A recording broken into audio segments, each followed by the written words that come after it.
What's going on, everybody? I'm Nick. And I'm Joe. And we're Nick and Joe. Welcome back to an all-new episode of the K-Drama Club, where we are reacting to, recapping Hometown Cha-Cha-Cha. Episodes 5 and 6? 5 and 6, Already, if you can believe it. It's flying by. It's flying by, but it's not going to feel like it's flying by because we have a whole week until the next two episodes. I know. So if you're new here, we're two friends. We like K-pop. K-pop. We like K-dramas. K-dramas. And we like making YouTube videos about those things. Sometimes. So if you like those things, make sure you subscribe and turn notifications on so you don't miss a future video. We have already recapped episodes 1, 2, 3, and 4 of Hometown Cha-Cha-Cha. We're really enjoying it. We've watched other K-dramas as well if you want to go back and check out our archive. But today, we're going to give our thoughts, kind of recap what happened this weekend on Hometown Cha-Cha-Cha. Big episode. Yes. Episodes. And, you know, it's been all like sunshine and rainbows for a while, but we knew going into this weekend that it was going to be some conflict. Yeah, they're going to hit some adversity. Some adversity. I wouldn't say it's been all great for them, like their relationship. That's true. It's been, I think that they're both fighting it in different ways. I think Hyejin, more so than Dushik, she's fighting it a little bit. Like she, for some reason, doesn't want to like give in to the idea that she likes him. This is her journey. She's like protective of herself, or she thinks she's too good for him, or the whole world is not good enough for her, or something. Yeah. But before we get super into it, I just want to say that there was something that we forgot to mention in the last episode. A huge omission in our last episode. And like right after we finished it, I was like, we forgot to talk about something. Yes. And I was like, we forgot to talk about that he found the shoe and gave it back to her. Which we predicted might happen like far down the line. Yeah. But that is indicative of the show. It just moves very fast. Yeah, Things like that you think would take a lot of episodes get resolved pretty quickly. Like it almost seems like every episode has its own little like subplot. Yeah. And like that gets resolved in that episode. And there are obviously the overarching themes of the whole series, but there is like a little subplot in every episode that kind of is quickly resolved. And like you think it's going to turn into an overarching thing, but it's really not. Like the main storyline is the same, but we're just getting these little stories within it. But the shoe, so he gives the shoe back. And obviously very romantic evening they have. Yeah, exactly. Like her power goes out and he fixes it, and then he says like check the circuit breaker box, and that's like where she keeps her shoes. And the shoe was in there, and she was super excited. But I think that kind of ties into these episodes too, because when they're kind of at odds, like butting heads a little bit. Her more so than him in some ways. Yes. And she like takes the shoes and like puts them up on the top shelf where she can't see them anymore. Well, that happens later. Yeah. First, they have their romantic night together where she gets drunk and forgets. That's what we're coming off of into these episodes. And so she is trying to remember like what happened that night because she can't remember. And that was presented in a really funny way. Yeah. Like she's watching it on the TV. Yeah, exactly. And then like she can't like fast forward any further. And then, like the memory stops. The TV, And but like he seemingly remembers most of what happened. So she's kind of like looking for those memories a little bit. But they end up spending more time together. She's definitely feeling some type of way. Yeah. But she first doesn't want to be seen like in the town with him. So they go.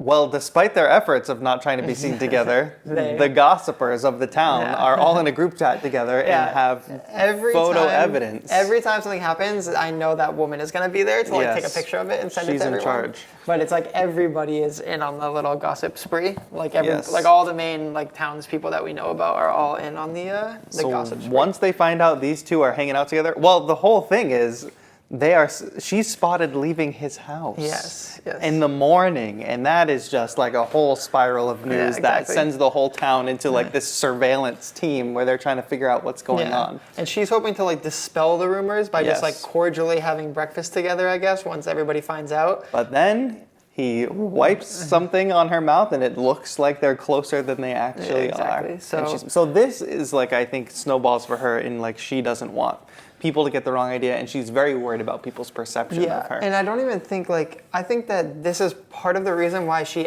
ends up feeling like she doesn't want to even try to, I think obviously she like has feelings for him and wants to do something, but she's not going to because she doesn't like how other people are involved. Like I think she's very like private in a way.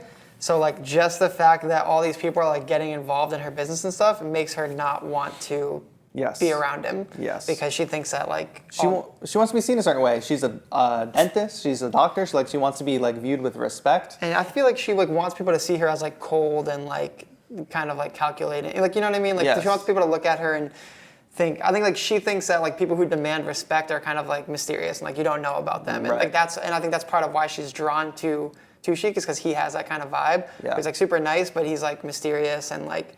And I think that she wants people to think of her that way. Like they don't really like. She wants people to feel like they don't know her. Yeah, but she also seems to feel some type of way like she doesn't want to be like she wouldn't be involved with somebody from this small town. Yeah, because she's from Seoul. She's from bigger things. Yeah, but she soon finds out that he probably deserves more of her respect than she All thinks. because he went to Seoul University. Yeah, which is a big thing. I understand it's a big thing, but like even if somebody here in the States said, oh, they go to Harvard, and you didn't know they went to Harvard, it's like.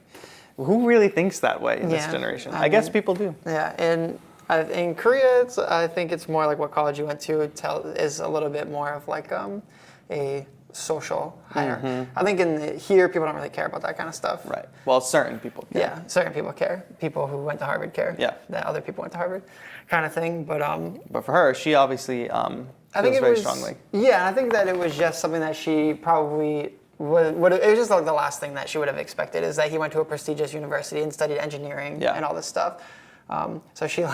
So in an effort to not be seen together, they end up going out to eat like really far away at like some neighboring like town or something. And she's like forcing him to like do math problems on like the table. They're writing on the table to like prove that he is actually like an engineer. And he passes with flying colors. Exactly. And then he like asks her to do one, and she like can't do it at all. Yes. And then like while she's trying to do it, the person brings the food, and they like laugh. And I was like, oh, so like I really thought in those moments that like it was trending towards like they were kind of like accepting the situation as it was, and they had like where they like ran outside in the rain and everything. Yes. But I think it flipped the other way because she remembered. She suddenly remembered that they did have a romantic moment and they kissed that night. And I would say she kissed him. She went right in for it. Absolutely. And she went right in for it. And he remembered, and after she remembered, she asked him, like, are you sure that anything happened? Yes. And he said, nothing happened. Right, which he's trying to play it cool, or he's trying to, like, you know, just not put too much pressure on the situation. Here's the problem, right?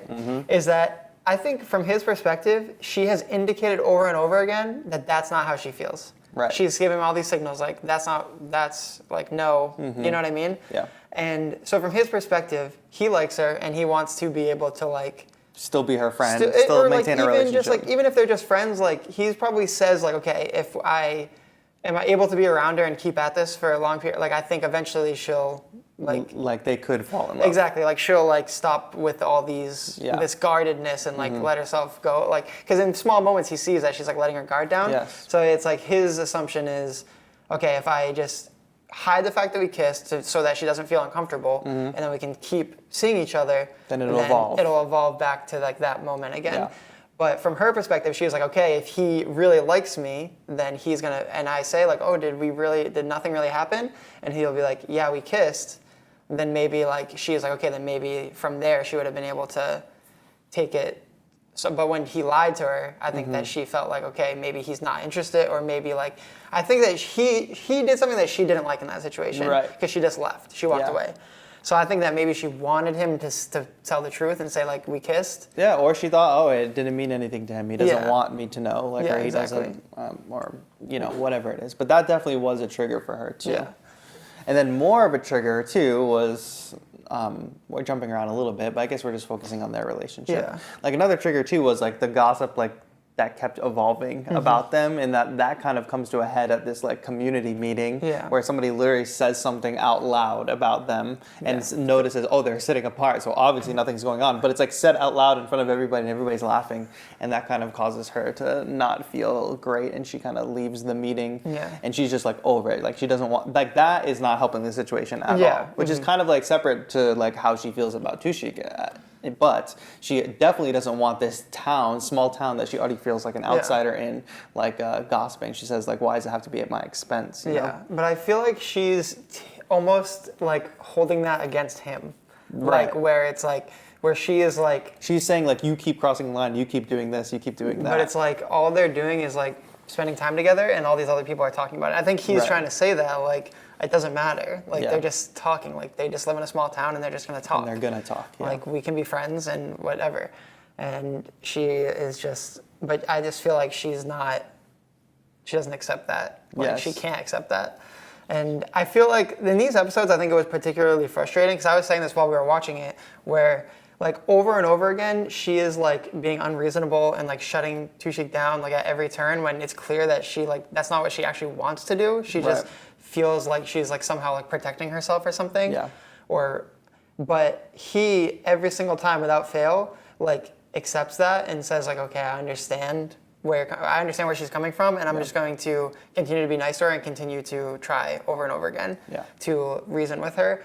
And it just feels like he's doing, like, all of the work in the relationship, and she is just, like, expecting him to do all the work. Because there was the moments when they're at, like, the karaoke thing, like the singing competition, and her friend runs up to him to ask where the police officer is, because she wants to sit next to the police officer.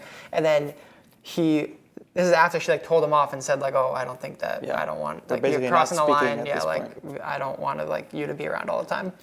And then he walked by her without saying anything, and she almost looked like offended. Like, she was offended that he walked by her without saying anything after she told him that she didn't want him to keep crossing the line and stuff.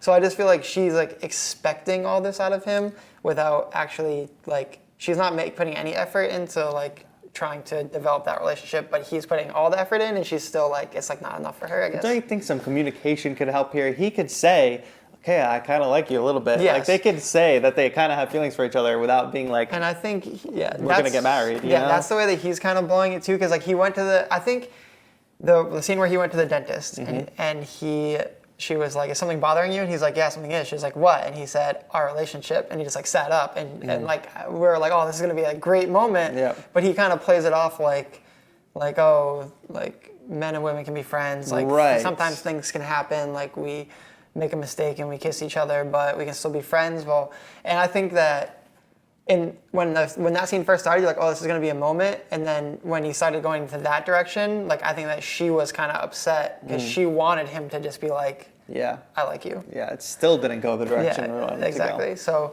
I mean, I think they're both definitely, like, there's a lot of missteps along the way here, but I think that he's at least trying to, like, show her that he wants to, like, be around her and stuff, and she's just, like, constantly shutting him down. But I think that's just part of her, like, character development story as well. Because I think the show is mainly about her. Yeah. For the most part. Her journey in moving from the big city to a small town, learning more about people, having more understanding of people. I think we got a little bit more insight. Not that we didn't get much insight to the parent situation, but we did see her talk to her dad. Yeah. We saw a couple flashbacks that were kind of vague, but I think that's all going to play into it. Like, her guardedness in like letting people into her life and starting relationships and how she views the world is definitely playing off of, like, what happened with her mom and potentially some stuff that has to do with her dad. Yeah. So she just might be guarded as a result of her trauma. Yeah, and we learned about her, more about kind of her past, with the kind of parallels between her and then Judy, the daughter of the singer guy who owns the cafe. Yeah. So his daughter, like, ran away because she wanted to get braces and he wouldn't get her braces. Yes. And she goes to Hyejin's house. And she ends up letting her stay there for the night against many objections. This is one of the best little, like, B plot lines of the story so far, I think. And it also plays into Hyejin and Dushik's relationship, because you see, like, their two different kind of value systems, where Hyejin is, like, a lot more book learning, like, she values school and all that, and Dushik is just like, no, what do you want to do in life? Yeah, like, exactly. What are your dreams? And that kind of comes together in the way that they handle this situation. And it's a very nice moment for her. She takes in this girl, like her little sister, basically. Yeah. And who has a lot in common with her that she didn't really understand. It's like both of their mothers passed away, and they were. I didn't even think of that. Yeah, because they were having the conversation about how she was like, my dad. When the girl ran away because her dad wouldn't get her braces, and she doesn't think she's pretty. She wanted to look prettier. But when Hyejin ran away, it was because her dad found a girlfriend, and her mother had passed away. And the little girl says, if my father had found a girlfriend, I would support them right away. And then Hyejin was like, why? And then she said, I don't want him waiting around his whole life being sad about a dead person. And I think that, and then she said, Hyejin said, you're a better person than I am. Right. She had a moment of realization there. Like, there is another perspective on this situation. So, like, I think, like, they were kind of learning from each other in that moment. Because obviously, like, Hyejin's, like, the older one. She's acting like the older sister in that moment. But I think she also learned a little bit about maybe how she could have been better, like how her perceptions on the situation weren't 100% right. Right, and her whole thing is like calling people out for being selfish in like crazy ways, and in some ways I think that made her realize that she was being selfish in that situation, which is a big, heavy situation for her to process and deal with. But a great moment for her, you know, being in the town and having this young person to look after and build this relationship with. And they both like the same K-pop group. Exactly. And eventually it evolves into the singing contest, which is also like a hilarious setup. Another like factor of like this just moves fast because you hear that there's going to be a singing contest, and people sign up, and then in that episode we see it. And it's like this big production out of nowhere, which is really funny. Everything about this show is just like a little bit like outside the bounds of like what would really happen, it's like but in a funny way. Yeah, it's exaggerated. It's like real life, but like slightly exaggerated real life. Slightly heightened, And the singing contest is hilarious. You get to see everybody's personality, everybody performing. The older ladies are very funny when they sing, and they get into an argument on stage. Some of the guys like are just going all out performing, and then Juri is going to perform. And she hurt her ankle. She hurt her ankle practicing the dance before the... This brings the two back together, Hyejin and Dushik, because he's like, I need you to help. So there's like a medical emergency. She's like, I'm a dentist. I can't help with a sprained ankle. But nonetheless... And they come up with a big plan because she really wants to win the money for the braces. This is the whole thing. The whole thing. She wants the braces so bad. And she can't dance. She gets on stage and she tries and she's failing. But then... Hyejin comes on stage to save the day. She's like, you sit down, I'll dance. So basically, they don't want the girl to hurt herself, like trying to do this stuff. So they're like, you sit, and then Dushik comes up and says, she's like, do you know the dance? And he was like, I figured I could just share some of the embarrassment. Yes. And they do a whole choreography routine. Of course, she knows the choreography because it's from the group that they like. Yes, DOS. Yeah, DOS or whatever. DOS, yeah. But he didn't know it, so he was just kind of like doing, like trying to follow her. It was pretty funny. Yeah. I wonder if they just actually just were like go up there and like do some dumb stuff. Yeah. Well, it looked like she learned some choreography. Yeah, like some of the moves. She barely learned it. Because then the actual group DOS ends up performing at the concert, and it's funny because the girl's like they're about to do a guerrilla live performance. She's like she's like, at her phone. Gets off stage like, oh, they're going live, great, and she sits in the audience, and you hear the echo of them going live and them actually on the stage, and then she realizes looks up and she's like, when they're performing the song that she just tried to sing. Yeah, it's a really great moment. Yeah, it's really funny.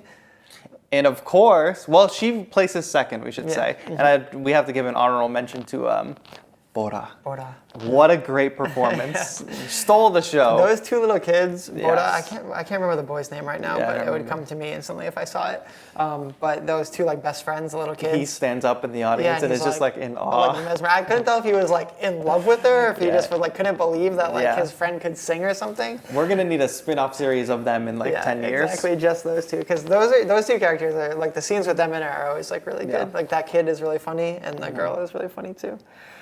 But so she wins first place. Yes, and then Juri wins second place, and she wants to use the money to get braces. They're arguing about how to split the money, whatever.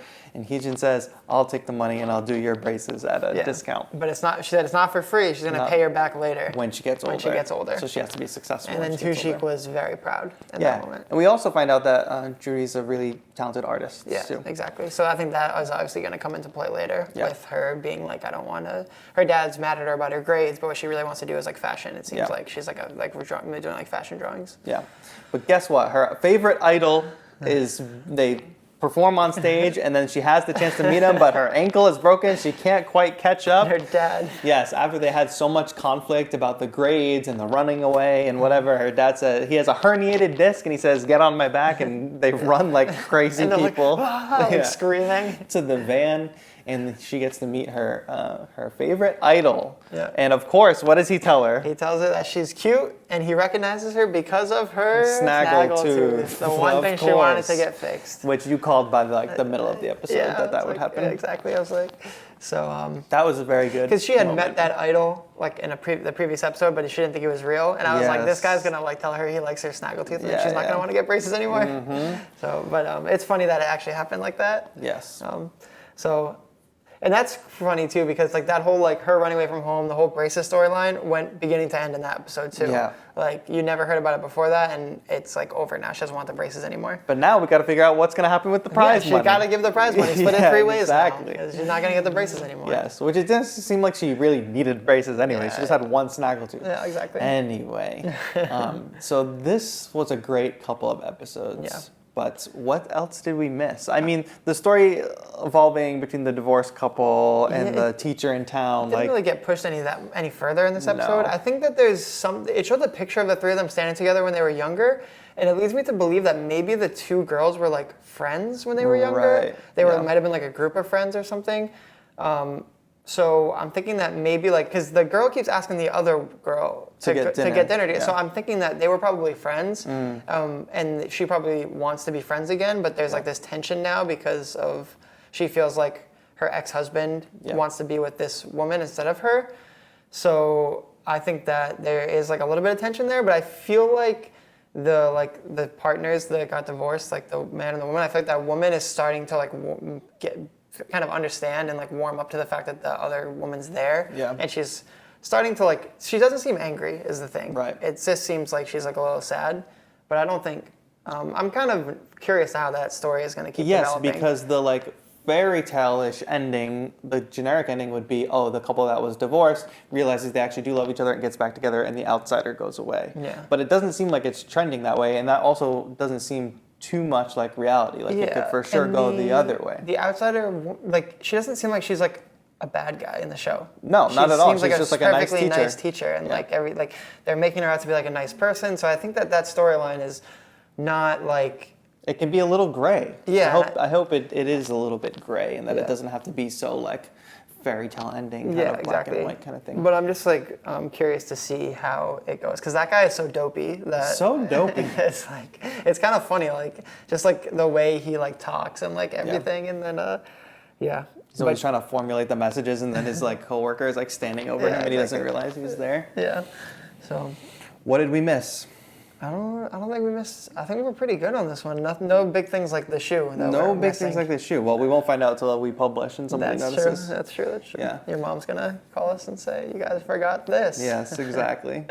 Well, I guess we'll see what happens. Well, the main inciting incident for what's going to come next is the mystery man that showed up in town. The guy who's like in the entertainment industry. He's a photographer. He's been taking pictures. He does something. He's like a big wig of some sort. Seems like he's like on a variety show or like a talk he's on show TV. or something. It's like a TV personality of some sort. Him and Dushik have kind of like become friends just from him being in the town. And then later on we find out that he's been looking for Hyejin. Yeah, he saw her in the town. They know each other from the past somehow. Yes. And he was looking for her. And he's gonna be romantically interested. That's all we know. We know that this love triangle will be forming. And I think that the problem is gonna be, my prediction is that she is going to decide. She's not gonna feel this way. She's gonna decide in her mind that she should be with that guy because he's on TV. He's like kind of famous. Like. He's from probably more in her from Seoul, kind of like that kind of like big city kind of personality. But that's not what it's all about. That's not what she wants, and I think she's gonna like go for that anyway, or like try to convince herself that that's what she wants to do, and it's gonna create all this conflict, and she's gonna be upset because we all know how the story is gonna end. We hope. And we hope we know how the story is going to end. I once knew a person that looked just like Dushik, whose name was Chipyong. Who wrote a bunch of letters. And he did not get the girl in the end. He did not get the girl in the end. So, but that show is not trending that way ever, I don't think. I made it up. I think I made that up in my mind. Yes. As did many people who watch that show. But I think that there is going to be I think this is going to be more of an overarching storyline than a one-episode storyline. Totally. Like the love story is for sure like a but I think that her and this other guy is going to like go over the course of like, a few episodes or like where she's gonna be trying to figure out if she should go with what she feels, what she thinks in her head is the right decision. The right decision, the smart thing, like what's best for like her, or is she going to like allow herself to like feel something? And we're coming up on episode 7 and 8, right? So midpoint we can expect a big conflict. Shift, yeah. And I think like that, usually like that big conflict will happen, and then there will be like a big shift in like the focus usually of like what the next conflict is going to be. Who can say? Who can say? We would love to hear your predictions in the comments down below. If you have any additional thoughts, anything we might have missed, anything you want to talk about, please let us know in the comments. Give this video a thumbs up if you do enjoy our K-Drama Club. Go back and watch some previous episodes or watch another K-Drama with us if you missed, you know, like our Crash Landing on You K-Drama Club, our Startup K-Drama Club. And we will be back with you next week to watch more Hometown Cha-Cha-Cha. So thank you for watching this video. This is going to be it. My name's Nick. And I'm Joe. And we're Nick and Joe.